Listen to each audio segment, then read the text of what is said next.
To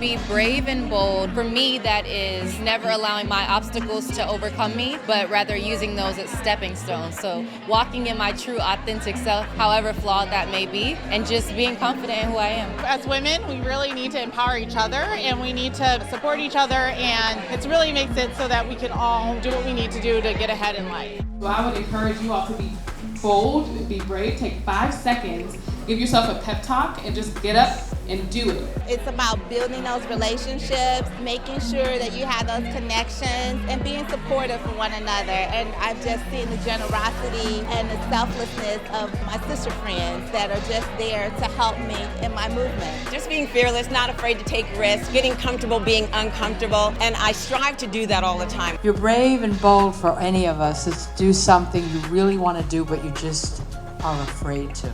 To be brave and bold, to me, it means to stand up for what you believe in, and you need a support network to succeed in your personal life as well as your career. So finding strong women whom you'd like to be like or have women that you want to mentor is really important. Being bold and brave is really being authentic, being okay with who you are, and bringing that person to the table every single time. Whether you're at home, at work, at church, with friends, just be who you are. And people will love you for that. They'll listen to you, and they'll know what your strengths are and what you can really contribute. You are here tonight for a reason. Don't let tomorrow be like yesterday. Tomorrow's different. Tomorrow's here. Go and do it.